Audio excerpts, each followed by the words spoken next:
Baik, salam sejahtera murid-murid. Jadi pada hari ini kita bersambung dengan topik fokus yang berikutnya, iaitu tentang peranan bahasa Melayu sebagai bahasa ilmu dan bahasa perpaduan.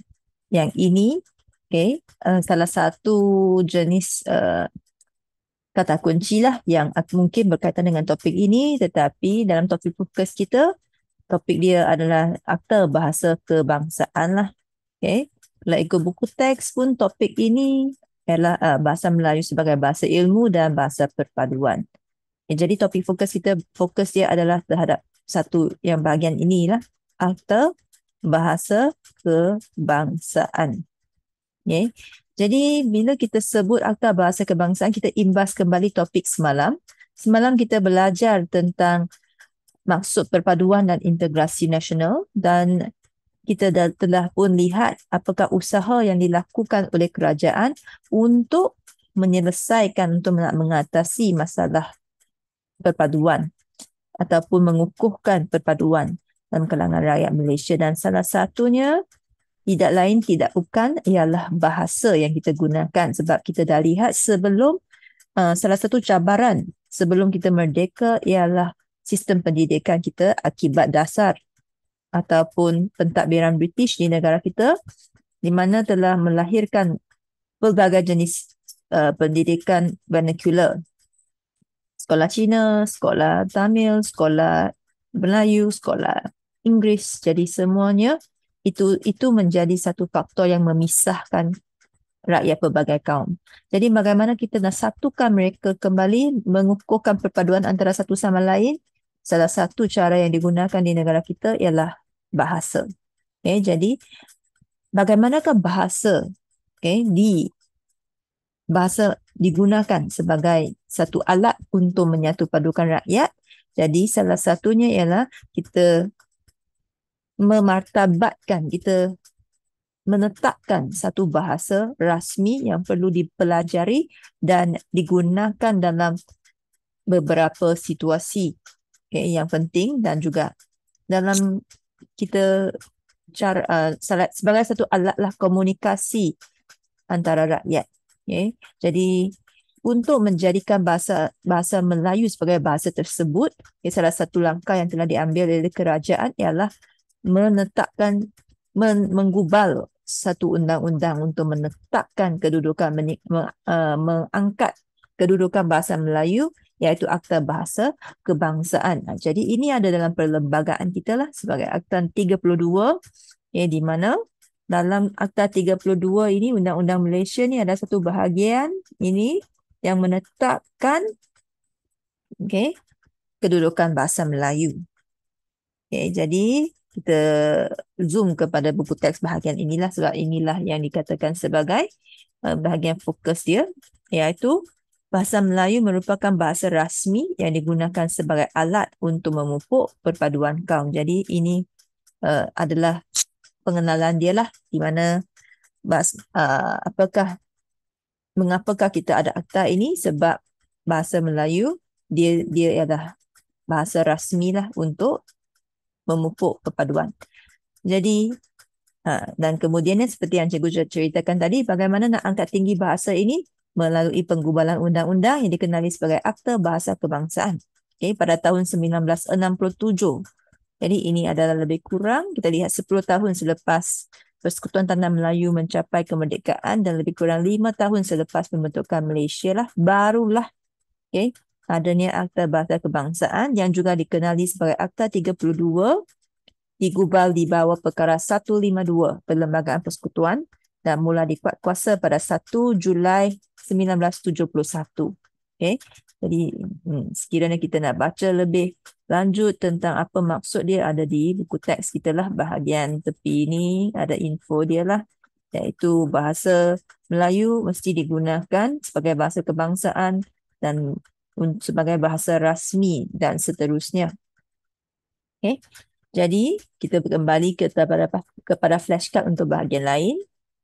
Jadi tadi kita dah nampaklah. Yang pertama, yang bahagian paling penting dalam topik ini, Akta Bahasa Kebangsaan sebagai mengapakah ada akta ini adalah untuk memartabatkan kedudukan bahasa Melayu melalui penggubalan undang-undang lah. Memartabatkan maksudnya angkat tinggi. Okay. Bahasa Melayu ni mungkin bukannya penting untuk semua rakyat masa tu, so dia nak angkat tinggi kedudukan bahasa Melayu. Jadi akta ini mula dikuasai pada 1 Julai 1971. Okay, seterusnya kita lihat yang nombor 2, 3, 4, 5 ini semua adalah langkah untuk memartabatkan sebenarnya kedudukan bahasa Melayu susulan daripada akta tadi. Okay, akta tadi sudah dijalankan, sudah diperkenalkan undang-undang itu, tapi undang-undang itu hanya undang-undang. Kalau kita tak ada tak ada pelaksanaan program ke, aktiviti ke, ataupun tetapkan siapa nak gunakannya, dia masih tetap dalam buku sahajalah. Jadi mesti ada jentera-jentera, mesti ada kumpulan orang yang membuat aktiviti, ataupun mesti ditetapkan di manakah nak gunakan bahasa Melayu. Tetapkan betul-betul lah, mesti dalam bidang itu mesti gunakan bahasa Melayu. Barulah jalan. Kalau tak, dia hanya cakap sajalah, hanya di atas kertas sajalah, tulis saja. Okay? Jadi yang pertama, kita nampak yang sangat jelas di manakah bahasa Melayu digunakan taklah sampai sepenuhnya, tapi hampir sepenuhnya, iaitu bahasa Melayu sebagai bahasa rasmi pentadbiran. Tetapi kadang-kadang bila diperlukan, adalah bahasa lain juga digunakan. Contohnya dalam urusan mahkamah, kadang-kadang bila diperlukan dalam situasi yang tidak dapat dielakkan, ada juga. Tetapi pada kebanyakan masa, hampir sepenuhnya digunakan. Contohnya dalam mahkamah, bila kita nak kita buat kesalahan, kita ke mahkamah, nak mendengar tentang kes yang tentang sesuatu kes. Jadi semuanya dituturkan, dicakap, disampaikan maklumat yang nak kita cakap ni semuanya dalam bahasa Melayu. Kemudiannya ialah dalam pentadbiran negara. Contohnya hari ni sebagai seorang penjawat lawan cikgu. Jadi apa-apa surat rasmi yang cikgu terima semuanya dalam bahasa Melayu. Surat kebenaran yang cikgu beri kepada kamu, kalau kamu nak datang ke sekolah pada waktu cuti, dalam bahasa Melayu. Jadi apa-apa surat daripada kerajaan yang diturunkan kuasa kepada pejabat awam adalah dalam bahasa Melayu. Termasuklah hari kita imbas kembali semasa kita ada PKP, Perintah Kawalan Pergerakan. Bila keluar arahan tersebut, yang utamanya dalam bahasa Melayu. Jadi bahasa Melayu bahasa rasmi penggerak jentera pentadbiran negara. Selain itu, bahasa Melayu adalah alat komunikasi rasmi pelbagai urusan kementerian. Kita pergi ke pelbagai jabatan. Kita contohnya nak daftar IC, kita isi borang mesti dalam bahasa Melayu. Jadi itu adalah alat komunikasi rasmi kita. Jadi inilah salah satunya cara kita nak betul-betul nak kukuhkan kedudukan bahasa Melayu. Salah satu cara yang digunakan oleh kerajaan ialah jadikan bahasa Melayu bahasa rasmi pentadbiran. Kemudiannya selain daripada bahasa rasmi pentadbiran, satu lagi alat yang sangat-sangat penting, sangat-sangat berkuasa untuk mengubah minda rakyat ialah pendidikan. Jadi mestilah dia dimasukkan juga dalam pendidikan. Jadi bahasa Melayu diperkuatkanlah diperkukuhkan dalam sistem pendidikan sebagai bahasa ilmu. Contohnya sekarang cikgu mengajar dalam bahasa Melayu. Mengapa saya tak boleh mengajar dalam bahasa Cina dan bahasa Tamil itu? Jadi kalau saya sekiranya cikgu tahulah, tetapi cikgu mengajar juga dalam bahasa Melayu sebab itu bahasa Melayu adalah bahasa pengantar sekolah menengah kebangsaan. Dalam topik selain daripada bahasa Melayu, bahasa Cina dan bahasa Tamil ataupun bahasa asing, mesti digunakannya, ataupun bahasa Inggeris lah. Selain itu, subjek lain-lain semuanya menggunakan bahasa Melayu sebagai bahasa pengantar. Ini apakah tujuannya? Memupuk semangat kekitaan dan bersatu dalam kalangan murid. Dan yang seterusnya Okay, itu adalah yang ketiga kita lihat tadi dalam sistem pendidikan tu pada peringkat menengah. Bagaimana pula dengan bila kita sampai ke universiti? Adakah diteruskan bahasa Melayu digunakan dalam pelajaran di universiti? Jawapannya ya. Okay, tetapi bukan untuk semualah, bukan untuk sepenuhnya. Ada bukan bahasa pengantar, tetapi terdapat sebuah universiti yang memulahkanlah penggunaan BM dalam uh, pengajian pelbagai penjurusan lah, dan juga bidang lah uh, di dalam universiti tersebut, iaitu UKM. Okay. Universiti Kebangsaan Malaysia merupakan pusat keilmuan bahasa Melayu. Okay. Dan ini telah usahakan melalui usaha UKM memperkenalkan pengajiannya dalam bahasa Melayu. Okay, dan seterusnya untuk menggiatkan lagi uh, peranan dia sebagai pusat keilmuan bahasa Melayu, UKM turut melakukan usaha di mana dia telah menubuhkan satu institusi lah untuk nak giatkan uh, aktiviti-aktiviti berkaitan dengan bahasa Melayu. Contohnya ada jurnal, ada majalah yang berkaitan dengan berkaitan dengan bahasa Melayu yang diterbitkanlah dalam institut tersebut. Institut tersebut ada nama yang mula-mulanya ialah IBKKM.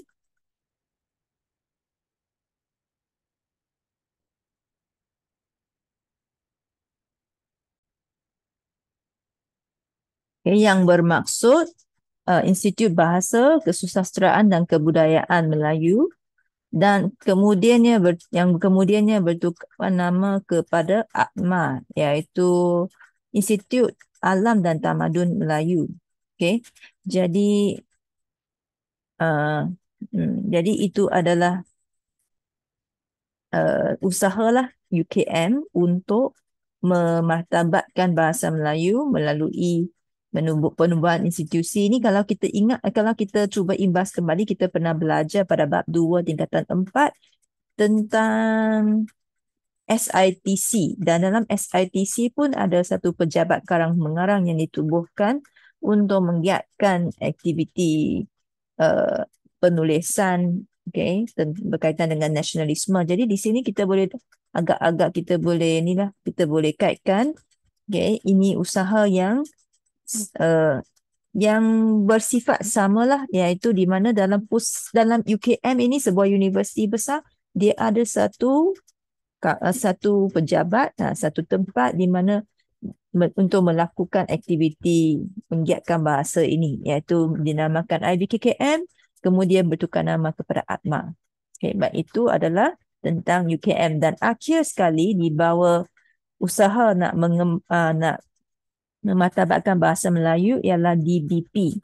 DBP pula ini adalah di luar daripada institusi pendidikan dan pentadbiran negara, iaitu yang lebih dekat dengan masyarakat.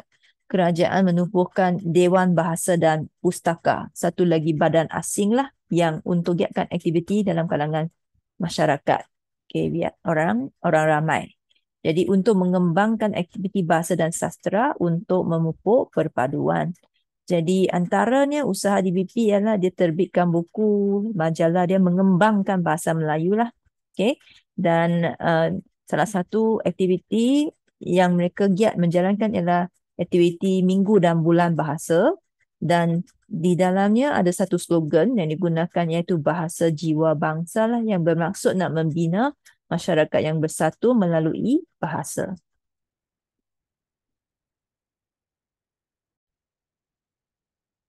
Baik, sekarang kita bersambung dengan bahagian latihan. Kita akan gunakan MIP muka surat 109. Jadi berkaitan dengan Akta Bahasa Kebangsaan, nyatakan 2 langkah memartabatkan bahasa Melayu sebagai bahasa kebangsaan. Tentu jawapan yang pertama ialah Akta Bahasa Kebangsaan, dan jawapan yang kedua murid-murid boleh ambil mana-manalah daripada 5 isi yang kita telah belajar tadi. Bahasa Melayu sebagai bahasa rasmi dalam pentadbiran. Okay, jadi ini adalah dua yang utamalah yang kita dapat. Okay, sekiranya dapat ingat lebih, letaklah mana-mana yang boleh diingati. Contohnya apa lagi?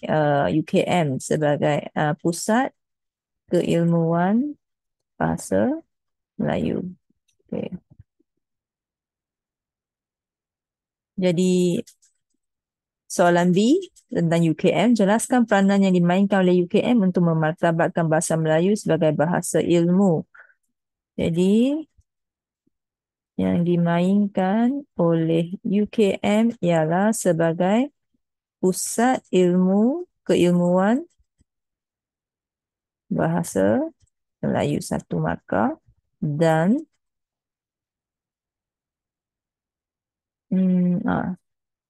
memperkenalkan pengajian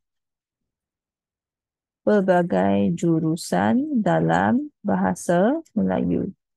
Selain itu, tadi kita dah belajar penubuhan Atma yang kemudian bertukar nama, penubuhan IBKKM kepada Atma.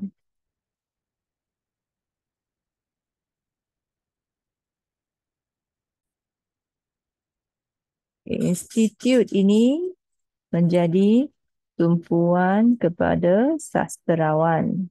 Okay, yang suka menulis ni sastrawan, karyawan, okay, mereka akan join institut ini untuk menerbitkan majalah, jurnal. Okay? Dan itu adalah uh, kepentingan lah, institusi tersebut lah. Okay, jadi dengan itu kita dah habis jawapan soalan B. Kita pergi kepada C. Pada pandangan anda, mengapakah penguasaan bahasa kebangsaan masih kurang diyakini oleh segelintir masyarakat kita? Jadi penguasaan bahasa kebangsaan masih kurang diyakini oleh bukan semua tapi memang segelintir masyarakat kita kerana mereka memandang rendah bahasa Melayu. Hal ini kerana mereka menganggap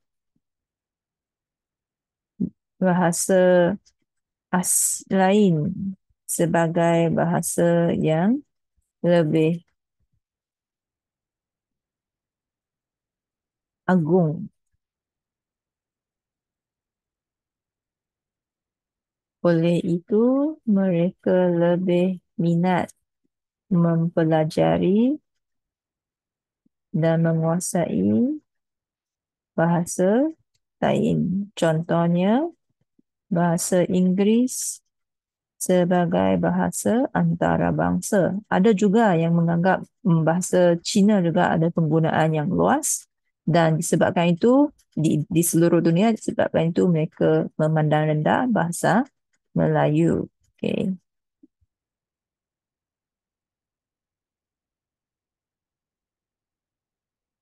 Simpulannya, hmm, yang boleh nampak ialah kedudukan bahasa Melayu yang masih rendah dalam pandangan segelintir masyarakat.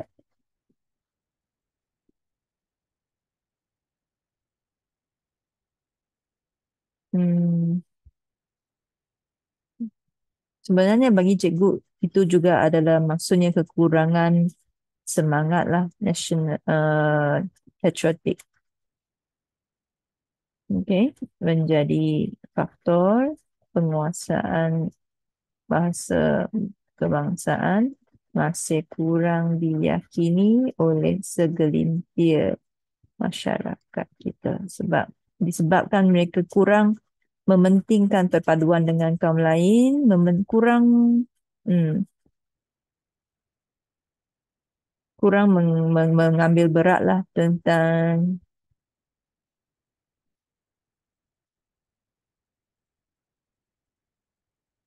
tentang perpaduan antara kaum. Jadi itu boleh menjadi satu faktor menyebabkan mereka kurang berminatlah terhadap bahasa Melayu. Okay, jadi itu sahajalah perbincangan kita pada malam ini. Kita bersambung dengan berjumpa lagi dalam topik yang berikutnya. Sekian, terima kasih.